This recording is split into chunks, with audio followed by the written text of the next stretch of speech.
अस्सलाम वालेकुम नाजरीन, अपने नए व्लॉग के साथ मैं हूं आपकी मेज़बान आमना उस्मान। नाजरीन, 6 सितंबर के हवाले से अगर हम बात करें तो दिल चाहता है कि किसी भी ऐसे बंदे से बात करें जिसका ताल्लुक़ एयरफोर्स से हो या बहरिया से हो या वो आर्मी से ताल्लुक़ रखता हो। मेरे पास भी आज हमारे मुल्क के एक बहुत बड़े मायानाज हीरो मौजूद हैं जिनका नाम है air vice marshal Amjad Hussain.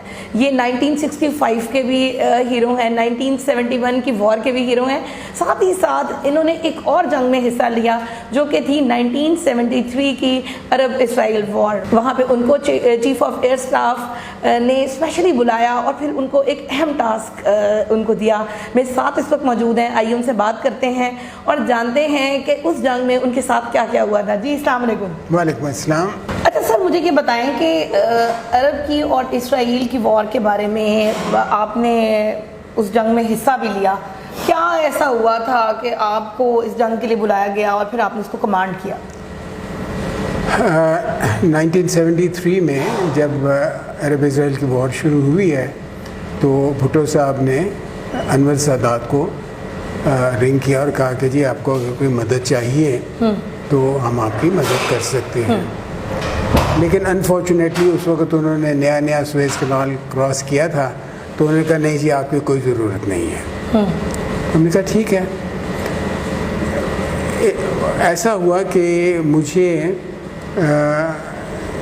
6 सितंबर को जब अरब इसराइल वॉर शुरू हुई है उसी वक्त मुझे इंस्ट्रक्शंस आए कि मुझे जाके अबू धाबी में उनकी एयरफोर्स में मिराज जो 3 थे वो इंडक्ट करने थे और एक फाइटर विंग बनाना था। तो मैं सारा सामान वामान अपना बात के उन्होंने कहा जी आप मुझे 16 तारीख को पहुंचना है वहाँ पे। तो मैं कराची चला गया। अच्छा। कराची में पहुँचा हूँ तो 14 तारीख की बात है, जाके सामान सेटल हुए। मेरे इन लॉज थे वहीं पे कराची में। 16 की रात को मैं सोया हुआ था तो टेलीफोन बजना शुरू हो गया। तो मैंने कहा कोई उठा लेगा, लेकिन वो बजता रहा। रात के कोई 11:30 बजे थे उस वक़्त। तो मैंने उठ के टेलीफोन उठाया तो उधर से ऑपरेटर कहता है कि जी विंग कमांडर अमजद हैं। मैंने कहा भाई मैं बोल रहा हूँ। कहने लगा कि जी चीफ ऑफ एयर स्टाफ आपसे बात करेंगे। अच्छा। तो मैं हैरान हो गया कि रात के 12 बजे चीफ ऑफ एयर स्टाफ। खैरियत कोई लड़ाई लग गई, क्या हो गया या मुझे नहीं जाना? तो मैंने कहा अगर नहीं भी जाना तो ये तो बड़ी मामूली सी चीज़ है, तो चीफ ऑफ एयर स्टाफ तो नहीं कहेंगे। तो मैंने टेलीफोन उठाया तो उधर God bless his soul air marshal Zafar Chaudhry वो हमारे चीफ ऑफ एयर स्टाफ हुआ करते थे। अच्छा। तो मुझे कहने लगे अमजद मुझे आके मिल सकते हो? मैंने कहा जी मैं सुबह जहाज़ पकड़ूंगा और पहुंच जाऊंगा आपके पास। कहने लगे नहीं मैं कराची आया हूँ, मैं ड्रिग रोड में ठहरा हुआ हूँ तो मेरे पास आ जाओ। तो मैंने कहा जी मैं इंशाल्लाह 10-15 मिनट में आपके पास पहुँच जाऊँगा। तो मैंने जल्दी से कपड़े बदले, कार पकड़ी और मैं चला गया। वहाँ पहुँचा हूँ तो वहाँ गाड़ियाँ खड़ी हुई बेतहाशा दिन की तरह। मुझे आते सारी उनका जो था ADC वो पकड़ के ले गया सीधा उनके कमरे में। तो मुझे देखते साथ बड़ी अच्छी तरह से मिले, कहने लगे बैठो चाय पियो कॉफ़ी पियो। मैंने कहा जी थैंक यू वेरी मच। तो कहने लगे कि अमजद मुझे पता है कि तुम अभी प्रिजनर ऑफ वॉर हो के इंडिया से आए हो। और कितने दिन हुए थे आपको वहाँ से आए हुए? मुझे आए हुए कोई 8 महीने हो गए थे। अच्छा, 8 महीने हो गए थे। तो कहने लगे कि लेकिन इस वक्त एक बहुत ज़रूरत पड़ गई है। मैंने कहा सर क्या आप बताइए? कहने लगे कि जी अभी अनवर सादात का फ़ोन आया है भुट्टो साहब को। इजराइलीज़ ने काउंटर अटैक कर दिया था साउथ ऑफ सुएज़ से। अच्छा। अगर और वो क्रॉस भी कर गए थे और वहाँ से सड़क जा रही थी सीधा इनटू कायरो और जिस फोर्स से वो आए थे उन्होंने कैप्चर कर लेना था पूरे का पूरा कायरो। तो अब वो इतनी बुरी हालत में है कि वो बेग कर रहे हैं कि खुदा के लिए हमें आप इमीडिएटली पायलट्स भेजें। अच्छा। तो मैंने बाकी पायलट्स तो कलेक्ट कर लिए हैं जिन्होंने कि रशियन एरोप्लेन्स MiG-21 Su-7 और मिराजेस वगैरह उड़ाए हुए हैं, ये वहाँ पे अवेलेबल हैं। तो उनको लीड करने के लिए मुझे कोई बंदा चाहिए था, तो तुम्हारा सिर्फ नाम बन रहा था। तो मैंने कहा जी ठीक है। कहने लगे लेकिन देखो ये कोई कंपलसरी नहीं है, ये प्योरली वॉलंटरी जॉब है। दूसरा, ये मैं क्लियर कर देना चाहता हूँ कि गॉड फॉरबिड अगर तुम में से कोई भी किसी इनकाउंटर में शूट डाउन हो जाता है और कैप्चर हो जाता है बाय इजराइलीज, तो पाकिस्तान गवर्नमेंट आपको डिसऑन कर देगी। ठीक है। कहेंगे कि जी ये बंदा छुट्टी पे था तो हमें तो पता नहीं है कैसे वहाँ पहुँच गया। तो मैंने कहा जी कोई फ़र्क नहीं पड़ता, जब गवर्नमेंट का that's what we are paid for and हमें ट्रेन किया गया इसी वजह से। तो कहने लगे कब चल सकते हो? तो मैंने उन्हें कहा जी मैं सुबह 8 बजे पहुंच जाऊंगा। तो मैं सारा सामान वामान अनपैक करके कुछ थोड़े से कपड़े पैक किए, मैं आ गया ड्रिग रोड सुबह 8 बजे। तो आगे एक C-130 खड़ा हुआ था, इंजन उसके चल रहे थे और chief of air staff already अंदर बैठे हुए थे। अच्छा। तो मैं जल्दी से बैठा एंड हम टेक ऑफ कर गए। वहाँ से हम गए सीधा बगदाद। बगदाद लैंड करने इतने शॉर्ट टाइम में आपने अपनी पैकिंग कैसे की, पहले ये बस बताएं। ये तो we are train to do everything. Time आप लोग जो है ना सिविल में वो आप घंटों में बात करते हैं या मिनटों में बात करते हैं, हम सेकंड्स में बात करते हैं। अच्छा। क्योंकि जब आप फायर करने जाते हैं किसी टारगेट के ऊपर तो आपके पास टोटल 10 सेकंड्स होते हैं। 10 सेकंड्स में आपने टारगेट भी देखना है, आपने अलाइन भी करना है उसके साथ, उसके बाद आपने उसको फायर भी करना है, फायर करने के बाद आपने निकलना भी है उस एरिया में से। नहीं तो भाभी ने गुस्सा नहीं किया? भाभी गरीब क्या करेगी, she knew what she was getting into. Anyway, वहाँ से हम इराक लैंड किए बगदाद में। बगदाद से उन्होंने कहा जी आपका जहाज़ आगे नहीं जा सकता क्योंकि लड़ाई लगी हुई है। तो उन्होंने हमें प्रेसिडेंट का दे दिया जहाज़। वो हमें फॉरवर्ड बेस पे उसको H-5 कहते हैं। ठीक है। जो कि जॉर्डन और सीरिया और इराक के दरमियान में है, बिल्कुल साइड में। वहाँ से बॉर्डर्स क्लोज हैं। तो हम वहाँ पे लैंड किए। तो वहाँ पे उन्होंने कहा कि जी आप तो आगे नहीं जा सकते क्योंकि जो चीज़ भी मूव कर रही है इजराइलीज उसको अटैक कर रहे हैं। अच्छा। कारों को, बसों को, हर चीज़ को। तो आपको रात शाम रहना पड़ेगा, जैसी रात होगी तो आपको हम बाई रोड पहुंचा देंगे सीरिया। अच्छा, अब आप लोग वेट कर रहे हैं? तो हम वेट कर रहे हैं और उन दिनों में कोई 7 बजे के करीब सनसेट हो, 6-6:30 बजे सनसेट हो जाता था। तो 7 बजे के करीब एक कोई 10-12 कारें आ गई, उसमें उनमें हम बैठ गए एंड वहाँ से हम दमिश्क सीरिया में ड्राइव करके गए। ठीक है। दमिश्क हम पहुँचे हैं कोई रात के 11:30 बजे करीब, 12 बजे। तो वो सीधे हमें ऑपरेशन रूम में ले गए। उनका जो है वो एक पहाड़ी है, उसके अंदर खोद के उन्होंने ऑपरेशन रूम बनाया, बड़ा अच्छा खूबसूरत। तो वहाँ पे प्रेसिडेंट हाफिज असद खड़े हुए इंतज़ार कर रहे थे हमारा। तो जैसे ही हम पहुँचे उन्होंने बड़ा अच्छी तरह से हमें बिठाया, चाय वाय ऑफ़र की। और जब उन्हें बताया कि जी हमने कुछ लोग इजिप्ट जाने हैं तो वो बड़े खफा हो गए, कहने लगे नहीं आप लोग कोई नहीं जा सकता, आपने यहीं ठहरना है, मेरे पास ठहरना है। और हाफिज़ असद अनवर सादात को इतनी गालियां दे रहे थे, कह रहे थे कि इस शख्स ने मुझे नहीं बताया कि ये सुएज़ कनाल क्रॉस करने वाला है, अगर मुझे बता देता तो साइमल्टेनियसली मैं इधर से अपना अटैक करता और अपने गोलान हाइट्स ले लेता। तो इसलिए मैं तो आपको जाने नहीं दूंगा। अच्छा, वो फिर मुझे एयर चीफ ने कहा कि अमजद आप ज़रा साथ वाले कमरे में चले जाए, मैं बात कर लेता हूँ। मैंने कहा जी ठीक है। मैं साथ गया तो कोई 15-20 मिनट के बाद एयर मार्शल ज़फ़र चौधरी भी आ गए। तो कहने लगे कि नहीं मैंने कन्विंस कर दिया है, तो आप लोग इमीडिएटली थोड़ी देर के बाद यहाँ से जाएंगे बैरूत, क्योंकि बैरूत एयरपोर्ट खुली हुई थी उन दिनों में। अच्छा, वहाँ पे जंग वगैरह नहीं थी? वहाँ पे उन्होंने किसी का हिस्सा नहीं लिया था बैरूत में, ना अरब्स के साथ थे ना इजराइलीज के अगेंस्ट थे। ठीक है। तो बैरूत से आपको एक जहाज़ ले जाएगा आगे। मैंने कहा जी ठीक है। हम वहाँ से सुबह निकले हैं तो बैरूत पहुँच गए।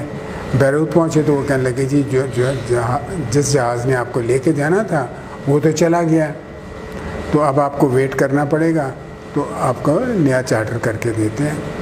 तो एक नया जहाज़ आया, खैर उसमें हम बैठे।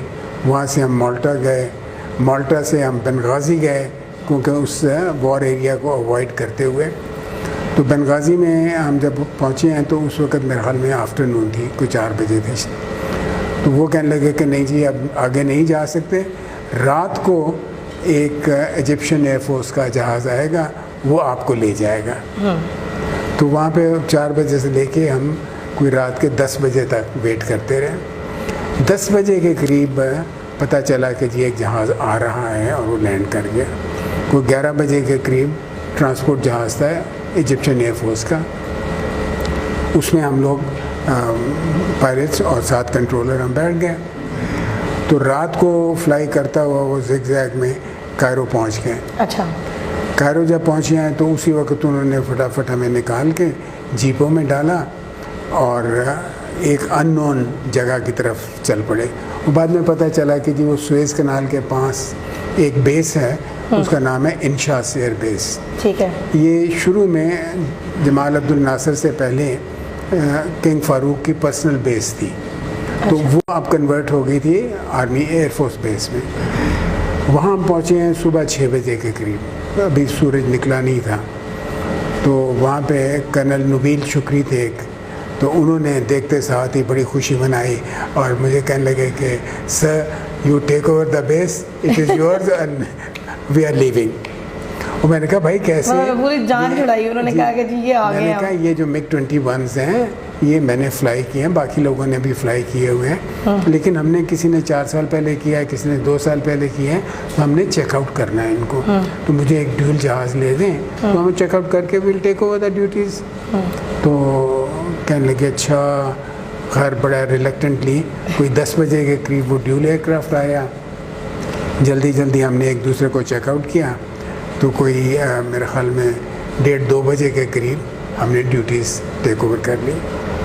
जैसे ही हमने ड्यूटीज़ टेक ओवर की तो उन्होंने कहा कि ये इजरायलीज़ आ रहे हैं, तो एयर डिफेंस के तौर पे इमीडिएटली स्क्रैम्बल की हमने।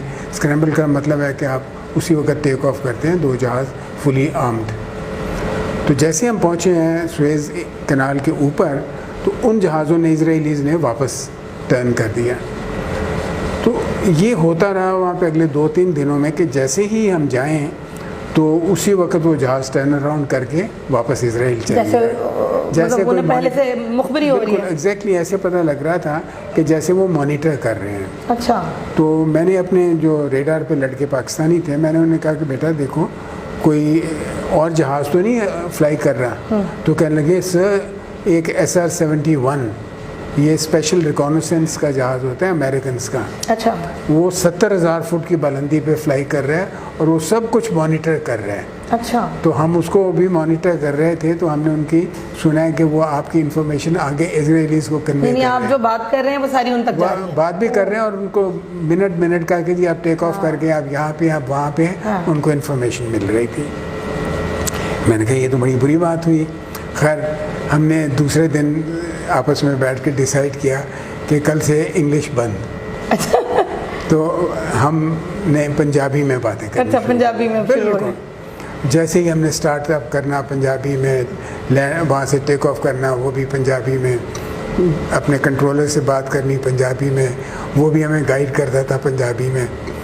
तो इस तरीके से 1-2 दफ़ा हमने उनको पकड़ लिया, लेकिन जैसे ही हम उनके करीब पहुँचे, फायरिंग रेंज के अंदर पहुँचते हैं, वो आफ्टर बर्नर्स लगा के वहाँ से भाग जाते हैं, क्योंकि स्टिल वो मॉनिटर हो रहे थे, हम लोग मॉनिटर। तो सीज़ फायर हो गया 24 तारीख को अक्टूबर की। तो मेरा ख्याल था क्योंकि मेरी डेपुटेशन आई हुई थी अबू धाबी की, मुझे वहाँ पे मिराज स्क्वाड्रन और फाइटर विंग इस्टेब्लिश करना था। तो मैंने एम्बेसी को कहा कि जी मुझे तो वापस जाने दें, बाकी लड़के ठहर जाएंगे यहाँ पे। तो वो इजिप्शियंस कहने लगे जी सवाल ही नहीं पैदा होता। अच्छा। वो काफ़ी करते रहे, मैं भी कोशिश करता रहा, वो भी करते रहे, करते कराते मेरी जान छुटी है अप्रैल में जाके। Oh my God. तो मतलब ये मेरे को 6-7 महीने मुझे कहा गया था कि ये 10-15 दिन की लड़ाई होगी, उसके बाद तुम आ जाना। तो मैं 5 महीने वहाँ फंसा रहा। 5 महीने के बाद खैर जब मैं आया तो मुझे कहा गया कि जी 2 दिन के बाद आपने अबू धाबी के लिए फ्लाई करना। पाकिस्तान 2 दिन रुका। 2 दिन रुका, बच्चों को साथ लिया, नेक्स्ट फ्लाइट में बैठे हैं, अबू धाबी पहुँच गए। कितनी देर आप अबू धाबी में रहे? अबू धाबी में मैं कोई 1.5 साल रहा वहाँ पे। 1.5 साल। जो ये पूरा जो अरब इसराइल वॉर थी, इसके दरमियान बहुत सारे ऐसे वाक़यात हुए होंगे जो आपको अभी तक नहीं भूले होंगे, कोई ऐसा किस्सा जो आपको अभी तक याद? नहीं, हम इजिप्ट से में थे ना, इजिप्ट में इतने इनकाउंटर्स नहीं हुए। अच्छा। क्योंकि वो इजिप्शियंस एरिया टेरिटरी में नहीं आते थे कि इजिप्शियंस के पास सरफेस टू एयर मिसाइल्स बहुत थी जो कि उन्होंने पूरा एरिया को किया था। तो इजराइलीज़ बड़े स्केर्ड होते थे कि इधर नहीं जाना। हाँ, अलबत्ता सीरिया में इनकाउंटर्स हुए जहाँ पे हमारे 2 पायलट्स को हम छोड़ आए थे, तो 2 पायलट्स पहले ही थे। तो उनके इनकाउंटर उन्होंने by the grace of God उनके इजराइलीज़ के फैंटम्स मार गिराए। क्या उनके नाम क्या थे? फैंटम जहाज़ होता है एक जो कि इसराइल का, तो वो मार गिराए थे उन्होंने। तो वो तो काफ़ी लिखा गया। नहीं, जो शहीद हुए थे हमारे? नहीं, हमारा कोई शहीद। अच्छा, हमारा कोई शहीद? हमारा कोई शहीद नहीं हुआ था, अल्लाह के फजल से they all came back and they were victorious. उनमें से एक आज़म था ईस्ट पाकिस्तान से, ही शॉट डाउन वन, एक उसने किया था, एक इसी तरह शाद था लड़का, उसने किया था। तो वहाँ से ऑपरेशन होता रहा काफ़ी, लेकिन इजिप्ट में हमारा कोई कांटेक्ट ऐसा नहीं हुआ। अच्छा, मुझे ये बताएं कि वहाँ पे लोगों का रवैया कैसा था जब आप लोग जंग के लिए गए? तो खुश हुए आप लोगों को देख के? इजिप्ट में जैसे ही उन लोगों, क्योंकि हम कभी कभी वंस अ वीक अपनी बेस से आ जाया करते थे कायरो में, तो रात वहाँ गुजारते थे। तो कायरो वालों को जब पता चला कि जी ये पाकिस्तानी पायलट्स आए हुए हैं हमारी मदद के लिए, हमें एक VVIP ट्रीटमेंट मिलता था हर जगह पे। ओहो। और वो शेरेटन में हम ठहरते थे, तो शेरेटन वो कहते थे कि जी आपसे कुछ लेना नहीं है, और अगर आप किसी को उंगली भी करते थे तो वो भागा हुआ आता था। अच्छा। कि हाँ, सईदी स्पेशल वाले गेस्ट हैं। स्पेशल के सईदी आपके लिए, हमारे लिए क्या हुक्म है आपका। हाँ। तो they were very grateful, there is no doubt about it. बहुत इज़्ज़त भी बहुत की उन्होंने और बहुत शुक्रगुजार थे। वो कहने लगे जी कोई दुनिया का मुल्क ऐसा नहीं है कि जो कि दूसरे के हिफाजत के लिए आके लड़े, सिर्फ आप पाकिस्तानी हैं जिन्होंने ये हमारी मदद की है। तो ये बहुत अच्छा रहा उस हिसाब।